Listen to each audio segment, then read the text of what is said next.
자, 또 이어서 전 시간에 강조했던 내용들을 제가 교재에서 찾아와서 체크를 해드릴 테니까 잘 체크해서 그 부분을 위주로 좀 체크해서 읽어보십시오. 자, 435페이지. 전 시간에 강조했던 내용을 확인할 테니까요.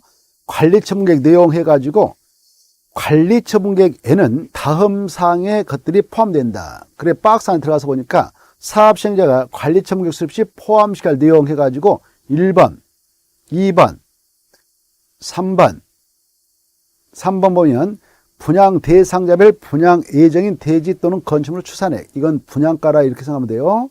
그리고 쭉 내려오셔서 5번 분양 대상자별 종전 토지 또는 건축물 명세하고 사업시행과 고시가 있은 날을 기준으로 한 가격. 아까 이것 보러 종전가라고 그랬죠. 종전가하고 분양가를 상계해서 청산금을 계산해야 되니까 관리처분계획을 수립할 때는 이런 내용을 꼭 포함합니다. 그 다음에 6번 정비사업비의 추산액도 담아라고 그랬죠. 그리고 그에 따른 조합원 분담 규모, 분담 시기도 담아라고 그랬죠. 그 다음에 7번 분양 대상자의 정전토지 또는 건축물에 관한 소유권의 권리명세도 꼭 포함해야 돼요.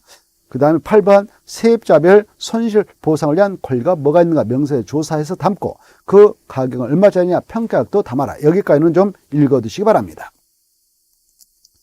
자, 그 다음에 나머지 통과하고요. 그 밑에 재산 및 권리평가 해가지고요.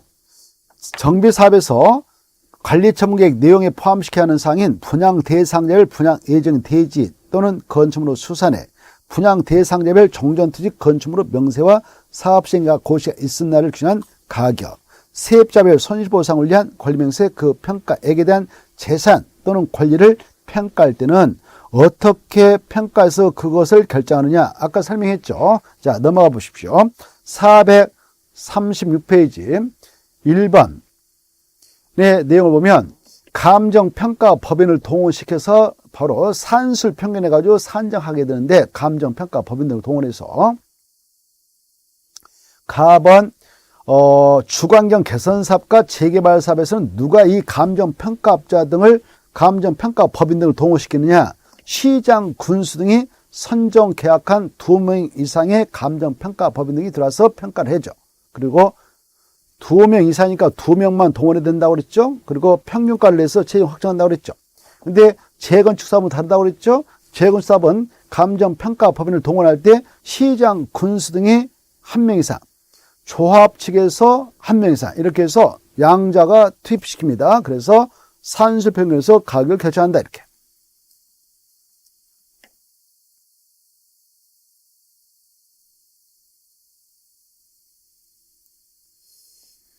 자, 그 다음에 가로 2번에 관리처분계획을 이제 수립해가지고 시행자가 시장 군수 등한테 인가를 신청하기 전에 며칠상 공람시키고 오는다. 아까 그런 거 했죠. 그 내용이 오른쪽 페이지 보면 동그라미 2번 나옵니다. 2번 사업시행자는 관리처분 인가를 신청하기 전에 그 서류 사본을 30일 이상 토지 등 소재에 공람시켜서 의견 들으라. 그 정도. 그 다음에 동그라미 3번 이제 시장 군수 등한테 인가 신청이 들어갔다 하면 며칠 이내 인가비를 결정을 알려준다? 30일. 그러나 타당성 검증이 요청되었다. 그때는 60일로 기간을 좀 늘려준다고 그랬죠? 거기까지.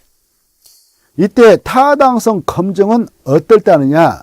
그 내용이 가로 3번에 나와 있죠. 가로 3번 보면 타당성 검증해가지고요. 자, 시장 군수 등은 다음에 해당하는 경우는 토지주택공사 등 또는 한국부동산원에 이 관리처분계획의 타당성 검증을 요청해야 된다. 그때 어떨 때 요청하냐? 아까 말씀드렸죠. 전 시간에 정비사업비가 좀 10% 늘어났다. 이게 정말 타당하냐? 그 다음에 바로 3번 하나 더 봅시다. 3번 보면 조합원 5분의 1 이상이 관리처분 인가 신청이 있은 날부터 15일 내 시장 군수한테 타당성 검증을 요청했다. 그럴 때도 역시 타당성 검증 절차에 들어야 됩니다. 그 다음에 438페이지 03번 관리처분계획 수립 기준과 처리 방법이 나옵니다. 관리처분계획 수립 기준과 처분 방법이 있죠. 이 관리처분계획을 시행자가 수립하고자 할 때는 이 기준에 따라 수립하게 돼요. 그 가로를 보면 관리처분 내용은 다음 기준에 따른다 해서 동그란 1번, 2번, 3번, 4번, 오른쪽 6번, 7번 쭉 나있죠. 이 내용을 딱 묶어쳐가지고 이 내용을 자주 읽어두시되, 특히 그 중에서도 바로 동그라미 3번 중요표, 동그라미 3번이면 너무 좁은 토지, 너무 좁은 건축물이나 정비구역 지정 후 분할된 토지를 취득한 자에게는 자기가 분양 신청을 한다 하더라도 시행자가 관리청객을 수립할 때 바로 현금 청산해서 내보내고 분양 대상에서 제외할 수 있어요. 그래서 어떨 때는 현금 청산이 되냐, 너무 좁은 토지를, 너무 좁은 건축물을 취득해서 가지고 있는 자, 정비구역 지정 후 분할된 토지를 취득한 자에게는 현금으로 청산해도 할 말 없다, 분양 대상에서 제외도 할 말 없다, 이거죠. 봐두시고, 그 다음에 바로 5번. 이 관리청객을 수립할 때 가장 먼저 분양 설계를 하게 되는데, 그때 분양 설계는 언제를 기준하냐? 분양 신청 기간이 끝나는 날, 만료된 날, 그거 만료된 날을 기준해서 수립합니다. 만료된 날 다음 날이 아닙니다. 그 다음에 동그라미 6번. 한 세대 한 명이 하나 이상의 주택이라든가 하나 이상의 토지를 소유한 경우 바로 소유한 수만큼 주지 말고 1주택만 공부하도록 계획을 짜라, 이렇게 하고 있죠. 같은 세대에 속하지 않는 2명 이상이 1주택, 1토지를 공유하고 있어도 1주택만 공급이 이루어지도록 해라, 이렇게 규정하고 있습니다. 다만 동그라미 7번은 외회예요. 그래서 7번 앞에다가 외회, 이렇게 6번이 원칙입니다. 1주택만 주도록 해라, 이렇게 규정하고 있는데, 외적으로 바로 이러한 경우는 그에 대한 예외적으로 더 줘도 된다, 이렇게 하고 있습니다. 이것은 다음에 심화 과정 할 때 우리가 볼 텐데, 일단 이 표는 중요하다라고 생각하시고 한번 읽어두시기 바랍니다. 넘어가시죠.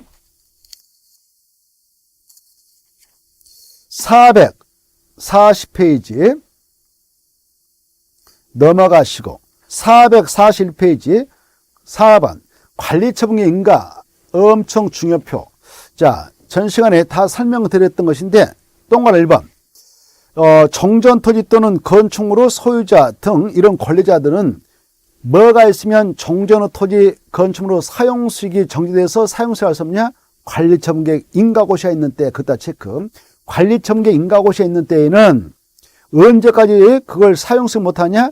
소유권 이전고시가 있을 때까지 종전토지 건축물을 사용동람이 수익할 수 없다. 사용수익을 할 수 없도록 하는 이유는 이제 본격적인 철거를 해야 되니까. 자, 그런데 이렇게 관리처분계획 인가고시가 떨어진 날로부터 이제 사용수익이 정지돼서 철거를 해야 합니다만은, 그렇다고 해서 이 안에 있는 종전토지수자 권리자 모두 다 절대 사용수익을 못하느냐? 아니다. 외해도 있다. 공법에서 외해는 중요하니까 어떨 때는 사용수익을 할 수 있냐? 이 시행자가요, 그냥 사용수익해도 돼요 라고 동의를 해줬어요. 이 시행자가 사용수익해도 됩니다. 이 사업장이 엄청 큰데 여기서부터 철거 작업 하려고 하는데요, 여기까지 들어가면 멀었으니까 여기 그냥 사용수익해도 됩니다 라고 동의를 해줬다든가, 아니면 이 안에 토지 건축물을 가지고 있는 자가 아직 정당한 손실보상을 받지 못했다, 그랬다면 이 관리처분계획 인가고시가 떨어진 다음이라도 계속 사용수익이 가능하다는 것, 그 내용이 단서에 나오죠. 자, 다만 다음에 해당하는 경우는 관리처분계획 인가고시가 있는 때에도 종전의 토지 또는 종전의 건축물을 사용수익할 수 있다. 어떤 자냐? 사업시행자의 동의를 받은 경우 하나, 두 번째, 공치법에 따른 손실보상이 완료되지 아니한 경우, 이때는 사용수익을 할 수 있다. 중요표. 자, 2번의 기업. 이제 본격적인 철거를 한다 했는데 언제부터 본격적인 철거가 들어가냐? 관리처분계획 인가를 받은 후, 그다 체크. 근데 이 관리처분 인가를 받기 전이라도 이 안에는 지금 노블랑시가 엄청 많죠. 그래서 관리처분 인가를 받기 전이라도 미리 철거를 할 수 있다, 법적으로. 어떤 그런 집들은 건축물은 미리 철거해도 되냐? 붕괴 우려가 있는 것들, 곧 붕괴가 될 가능성이 있다. 또 그 집이 완전히 비어 있어 가지고 사업 난사고 비어 있다, 그래서 완전히 쓰레기 더미가 막 쌓이고 있다, 이런 폐가라든가 또 비어있는 공간, 그래서 범죄에 들어와서 이용할 가능성이 있는 그런 집들은 미리 바로 철거가 가능하다 이렇게 하셔요. 그래서 그런 철거를 해가지고요, 나갈 때는 그 건축물 소유자한테 동의받아야 되겠죠. 그리고 관할 시장군 등한테 가서 철거가 받으면 돼요. 이렇게 해서 미리 부셔버려도 돼요. 철거할 수 있어. 철거를 했다 합시다. 여러분 집인데 미리 철거했어. 철거를 했다 해서 그 건축물에 있던 여러 가지 권리물 있잖아요. 그 소유권이 완전히 사라진 거 아니에요. 관할 등기소에는 건물 등기사항 전부 증빙서가 그대로 표지부 갑구랑 을구랑 그대로 살아있기 때문에 을구란에 저당권이 있다 그러면 그대로 살아있는 거예요. 갑구란의 소유권자가 여러분이다 그러면 그대로 소유권자 인정됩니다. 그래서 이런 철거가 있었다 해서 권리무가 깨끗하게 소멸된 거 아니다. 자, 그 내용을 이해해 두시고 체크합니다. 니은에 그게 나오거든요. 사업시행자는 다음 어느 하나에 해당하는 경우에는 바로 기억에도 불구하고 아까 관리처분 인가를 받고 철거해라 그랬는데 그럼에도 불구하고 미리 부셔버릴 수가 있다 그 말이죠. 기존 건축물 소유자 동의받고 시장 군수한테 철거받아서 해당 건축물을 철거할 수 있다. 그래서 어떤 거냐? A. 기존 건축물로 붕괴 등 안전사고 우려가 있는 것들. B. 폐가 공가의 밀집으로 우범지대화의 우려가 있는 경우 범죄자들이 바로 와서 생활할 가능성이 있는 그런 집들은 미리 부셔버려도 된다 이 말이죠. 이 경우 그 말 중에 이 경우 이렇게 건축물을 철거해도 불구하고 토지 등 소유로서의 권리무에는 영향을 주지 아니한다. 그대로 살아있다. 이거 중요하니까 봐두시고 그 다음에 넘어가기 전에 440페이지 하나만 딱 440페이지 어떤 걸 보시냐면은 박스 안에 디귿했다 체크해. 디귿을 보면 이 정비구역의 토지동호소한테 분양주라 이렇게 돼 있죠. 근데 그 박스에 보면 관리처분 계획으로 시행하는 주관경 개선사업과 1번 봐봐요. 재개발 사업의 경우 관리처분은 항상 분양처분이라 이렇게 생각하면 돼요. 관리처분은 다음 각 호의 방법에 따르라. 디귿 정비구역의 토지동호소한테 분양해주라 이렇게 돼 있죠. 근데 누구는 분양 대상에 취해라 지상권자. 이게 중요해. 그래 여기 재개발 주관경 개선사업 이런 사업장에서 여기에 있는 자 중 누구는 분양을 결국 받지 못하냐? 바로 토지동 소자라는 이 뜻을 용어 정해서 자세히 설명했는데요. 주관경 개선사업 재개발 사업인 정부이다.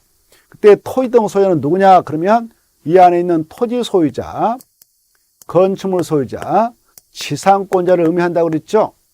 그래 이때 토지 소유자라든가 건축물 소유자는 분양시장에서 분양을 받아갈 수 있지만 지상권자는 분양 대상에서 제외되니까 분양받는 자가 절대 될 수 없다 이거예요. 그래서 디귿 중요하니까 두 번 출제됐으므로 중요표에서 좀 체크를 해 두십시오. 자 넘어가시고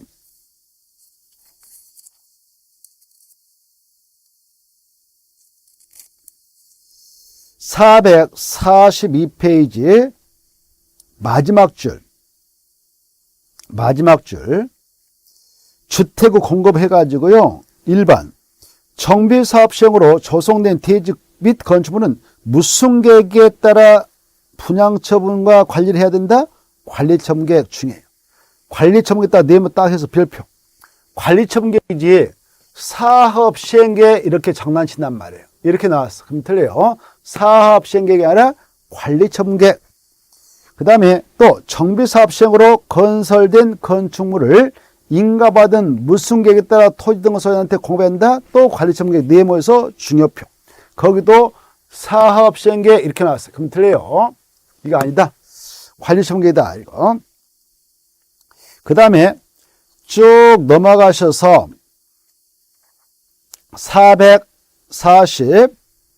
445페이지 넘어가시고 446페이지. 자, 이제 이 정비사업이 다 끝났다. 446페이지. 그래 이제 공사 완료되는 조치를 해 나갈 때 뭐 하느냐? 전 시간에 말씀드렸죠.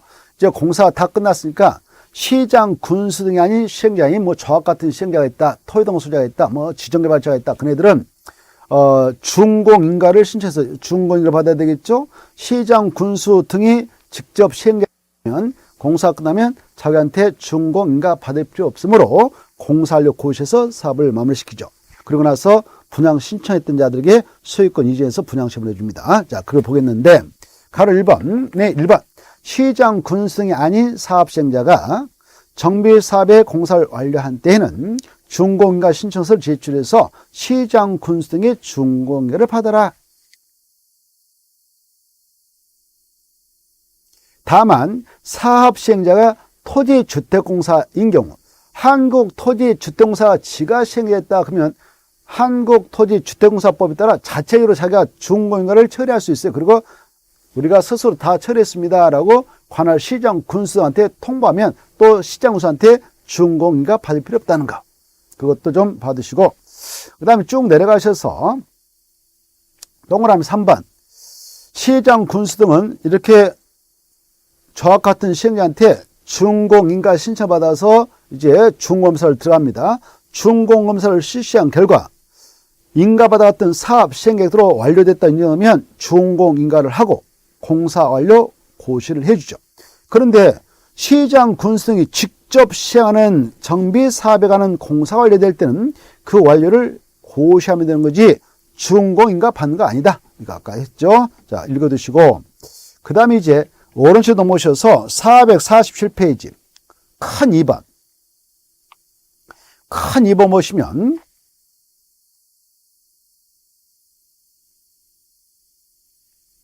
큰 2번 보기 전에 가로 3번에 동그라미 2번. 이 준공인가 고시가 있는 날 관리처분 교섭에서 사업을 끝냈다면 소유권 이전 고시가 있는 때의 다음 날에 정비구역의 지정이 해제되는 경우 준공인가에 따른 정비구역의 해제는 조합의 존속에 영향을 주지 않는다. 그거 체크하세요. 자, 이렇게 이 정비구역을 정해서 여기서 정비사업이 다 끝났습니다. 정비사업이 다 끝나가지고 아까 준공인가 받아갔어요. 또 관리처분을 수배해서 소유권 이전 고시했습니다. 그러면 더 이상 이거 정비구역이다라고 묶어놓을 필요 없죠. 그래서 그 다음 날이면 이 정비구역은 자동적으로 해제된 관시예요. 정비구역은 해제됐지만 거기에 운영되고는 조합까지 해산된 걸로 간주하지 않아. 왜? 조합원 중에 아직 청산금 내지 않는 사람들이 있다면 조합 측에서 청산금 받아가야 되거든. 그래서 조합원 자동 해체가 되는 건 아니다. 조합은 일단 일정 기간 동안 존속을 허용합니다. 자, 그거 받으세요. 조합의 존속에 영향을 주지 않는다. 그거. 동그란 1번하고 2번은 좀 읽어두실 필요가 있다. 그 다음에 2번 소유권 이전 해가지고요. 소유권 이전.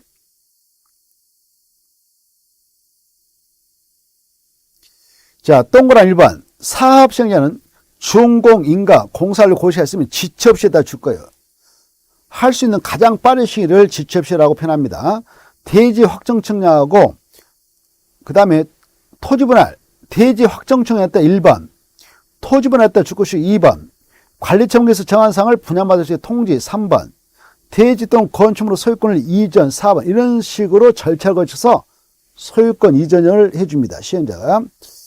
이 절차를 좀 봐두시고 그 다음에 동그라미 2번 이렇게 대지 또는 건축물로 소유권을 이전했다면 그 내용을 고시합니다. 그러면 이 경우 이제 이게 중요해요. 이 경우 대지 또는 건축물을 분양받을 자는 대지 및 건축물로 소유권 이전 고시가 있는 날의 다음 날에 그다 체크. 소유권 이전 고시가 있는 날의 다음 날에 그 말이다. 대지 또는 건축물이라는 소유권을 취소한다. 여러분이 재개발 사업장에서 재건축 사업장에서 분양을 받았습니다. 분양을 받았던 아파트가 101동 101호에 있다. 그러면 법적으로 언제 그 분양받은 그 주택에 대한 그리고 그 대지에 대한 소유권을 취소하냐? 소유권 오늘 이전 고시했다. 그러면 다음 날이면 소유권을 취소합니다. 등기가 아직 이루어졌 하지 않았다 하더라도 법적으로 소유권을 취득해 가게 됩니다. 민법 187조가 적용돼서. 자, 그러나 아직 등기는 아직 안 들어가 있기 때문에 그 분양받았던 거 아까 101동 101호를 대상으로서 뭐 누구한테 돈 빌려줬으면서 저당권을 설정해 주시냐? 그거 안 되는 거예요. 다른 게 받아주지 못한 겁니다. 등기를 해야 바로 그런 저당권 같은 등기를 해 드릴 수가 있는데, 그래서 이런 분양받은 대지 건축에 관한 등기는 누가 해주냐, 또 언제까지 해주냐, 그 내용을 보겠습니다. 그 내용이 가로 3번에 나오죠. 넘어와서 보시면 가로 3 보면 사업시행자는 소유권 이종호 씨가 있는 때 지체 없이 걷다 체크, 지체 없이 대지 및 건축물에 관한 등기에다 동그라미 지방본 주요라든가 등수했다가 시행자가 시장 군수 같은 행정시민 촉탁이란 말 쓰고 시장 군수 등이 아닌 저와 같은 자들은 신체란 말 씁니다. 그래서 동그라미 1번 사업시행자 해주는 겁니다. 사업시행자. 분양을 받았던 사람들이 1000명이다 그러면 1000명이 가서 개별적으로 신청하는 게 아니고 사업시행자가 서류 다 준비해서 촉탁과 신청을 통해서 지체 없이 끝내주는 것이죠. 2번 정비사비가 나여 이와 같이 소유권 이종호 시를 했다.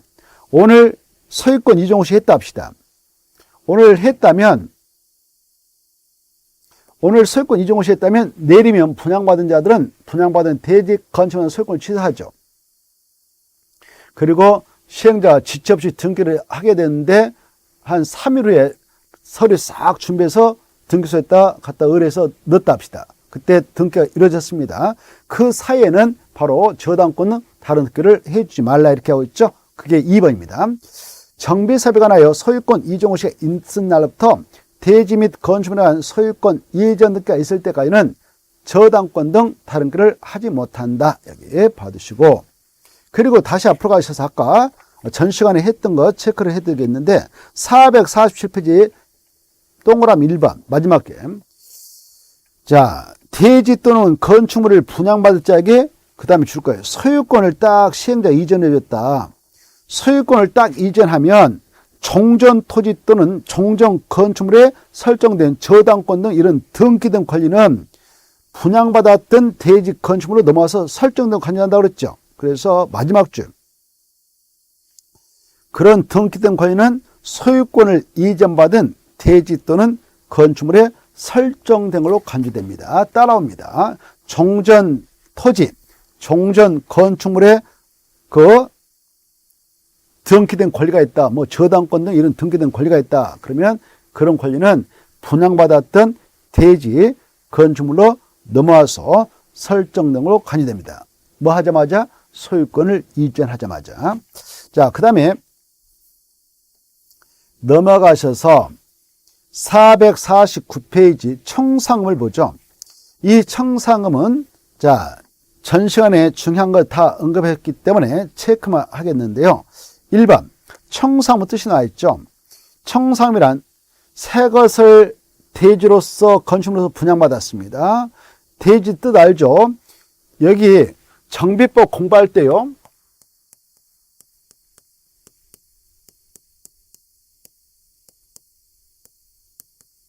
이 말 나오고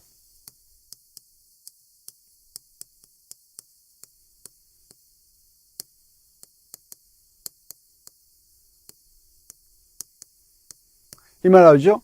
종전 토지 또는 건축물이 나오고 대지 또는 건축물을 하면 이것은 정비관에서 정비사업을 들어가기 전에 종전 것들, 아직 사업하기 전 것들, 노브란 건축물 이런 것들이죠. 아직 공사 안 들어간 상태의 모양새를 종전 토지 또는 건축물이라고 해요. 근데 이제 사업 절차상 쭉 해서 관리처분계 인가받고 공사가 들어갑니다. 본격적인 철거를 한다고 그랬죠.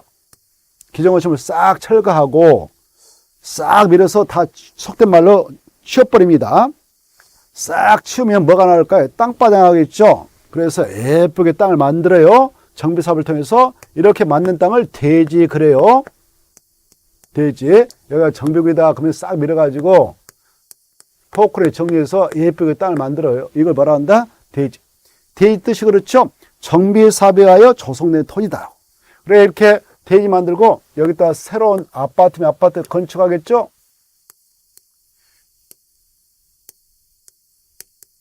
그래서 이 정비법을 공부할 때 대지 또는 건축물 나왔다고 하면 이것은 정비사업에 하여 탄생된 것, 새 것. 종전 토지 또는 건축을 하면 이것은 정비사업을 하기 전에 헌 것. 이렇게 좀 구분하십시오. 자, 그래서 동그란 1번 다시 보죠. 청상금이란 대지 또는 건축물, 이거 새 거예요, 헌 거예요? 새 거죠. 새 것을 분양받은 자가 종전에 소유하고 있던 토지 건축물, 그거 헌 것이죠. 헌 것과 가격, 그래, 가격과 분양받은 대지 건축물 가격 사이에, 그래, 새 거죠. 새 것과 종전 것의 가격 사이에 차이가 발생했다. 차이에다 줄 거예요. 이 차이를 뭐라고 하냐? 청상금이라고 해요, 청상금.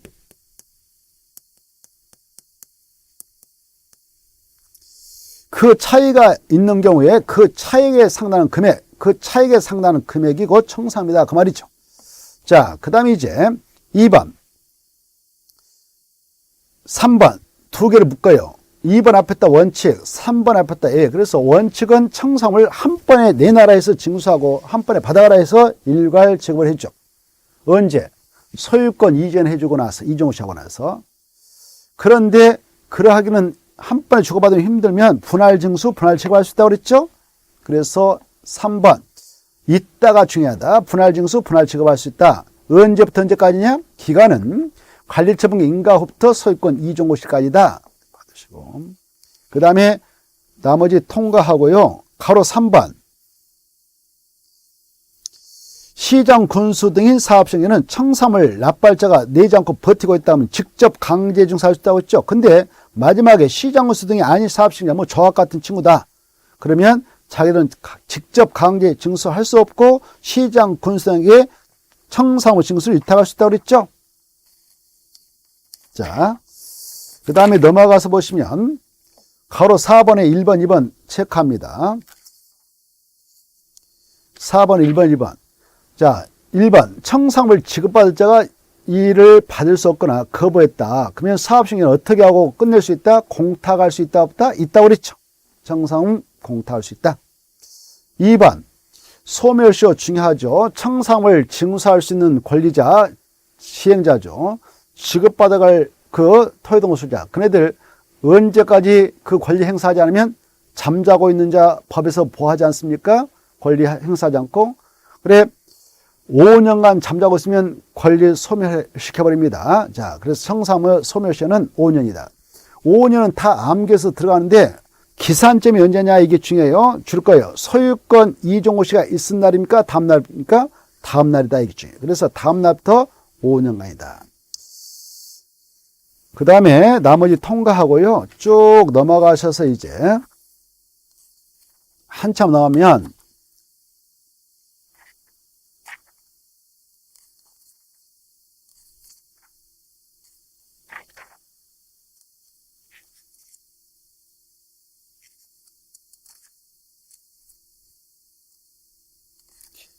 저기 461페이지 하나 펴보십시오. 461페이지 보시면은 정비사업 전문관리업 보이죠? 이 정비법상 정비사업을 추진해 나가게 될 때 조합 설립 추진위원회라든가 그 위원회 위원장이라든가 조합의 조합장 뭐 알겠습니까? 그래서 자기 업무를 전문업자한테 맡깁니다. 위탁합니다. 그래서 대행해서 일을 진행하죠. 그때 그 위탁받아서 처리해주는 업자가 정비사업 전문관리업자인데 이 업자가 되기 위해서는 일정한 요건을 구비해서 등록을 해야 돼요.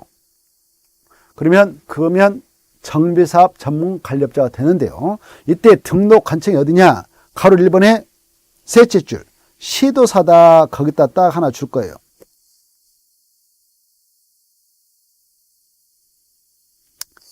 그 이제 시도사에게 등록을 마치면 정비사업 전문관리업자가 되어서 법적으로 이런 추진위원회라든가 사업시행자에게 업무를 위탁받아서 돈을 벌 수가 있는데 462페이지 가로 4번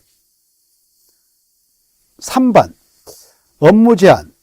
이 정비사업 전문관리업자는 동일한 정비사업에 대하여 다음 업무를 병행하여 수행할 수 없다. 그것도 체크해요. 뭐냐? 여기가 재개발 사업장인데, 여기가 재개발 사업하는 그런 사업장인데, 갑이라는 정비사업 전문 관리업자가 여기서 철거도 자기가 맡아서 하고, 설계도 자기가 맡아서 하고, 해계도 자기가 맡아서 하고, 이런 일을 병행해서 할 수 있다 없다? 없다 이겁니다. 그래서 자, 철거, 설계, 시공, 해계감사, 안전진단 업무 병행해서 한 업자가 할 수 없다. 자, 그 다음에 이제 가로 4번. 이 정비사업 전문 관리업자에게 업무를 위탁하거나 자문을 요청한 자와 이 업자와의 관계에 관하여 정비법에서 규정한 사항을 지하고는 민법 중 무슨 규정을 준하는가? 유임. 유임이지 사무관리 고용이 아니다.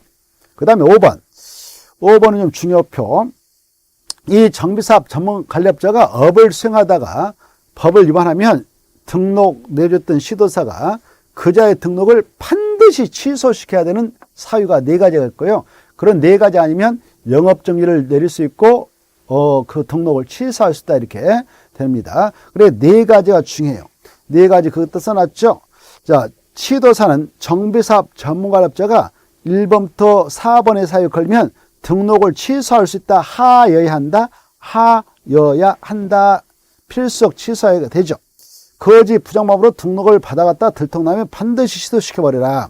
그리고 위탁받은 업무를 자기가 직접 수행해야 되는데 직접 수행하지 않고 다른 사람한테 맡겼다. 이것도 위반이니까 그때도 취소시켜버려라. 3번. 특히 3번이 중요하니까 최근 3년간 이해상 업무 정지 처분을 받은 자로서 그 정지 처분을 받은 기간이 합산해서 그 다음에 줄 닦아요. 몇 개월을 초과하면 반드시 취소시켜야 되냐? 12개월을 초과한 때. 4번. 다른 사람에게 자기 성명상호를 사용하여 이 법에 수행한 업무를 수행하게 하거나 등록증을 대하다 걸리면 반드시 등록을 취소해야 한다. 이렇게 되어 있죠. 여기에서 3번을 좀 주의하라고 그랬죠. 자, 이 정비사업 전문관리업자가 작년도 1월 달에 이 정비법 위반해서 걸려왔는데 위반 정도를 검토한 결과 업무정지 6개월에 해당해서 6개월 업무 정지를 내렸습니다.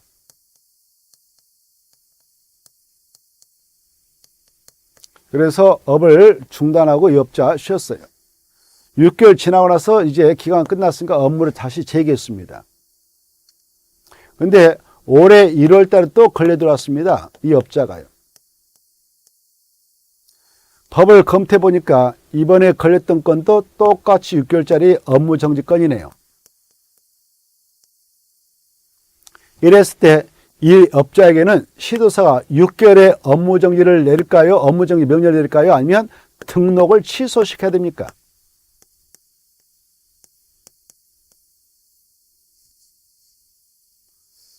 합산해 보니까 몇 개월입니까? 12개월이죠. 자, 12개월이므로 업무정지 명령입니까? 등록을 취소해야 됩니까? 자, 거기에 겨뤄보면 12개월을 초과한 때는 등록을 취소해야 된다 이렇게 되어 있죠. 초과했습니까? 초과하지 못했습니까? 초과 뜻 알죠? 초과는 12개월을 넘는 거예요. 아직 넘지 않고 딱 12개월이죠. 그러니까 이때는 6개월의 업무정지 명령을 내립니다. 반드시 취소해야 하는 거 아니에요. 그런데 이 업자가요, 6개월의 업무정지를 먹었습니다.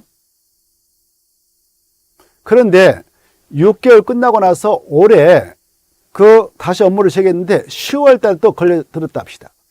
10월 달에 걸려 들어왔는데 이 친구 보니까 위반 정도를 검토해 보니까 1개월짜리 업무정지 건이에요. 이때 업무정지 명령 내릴까요? 아니면 등록을 취소시켜버려야 될까요?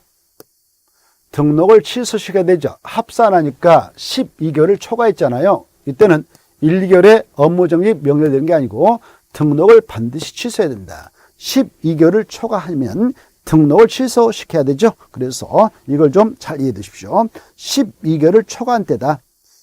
이상이 아니다. 이상이 아니라 초과다. 이상하고 초과는 다른 거 아시죠? 이상은 12개월을 초과는 12개월을 포함하지 않고 넘는 거 이렇게 알아두셔야 되죠. 자, 거기까지 좀 봐두시고요.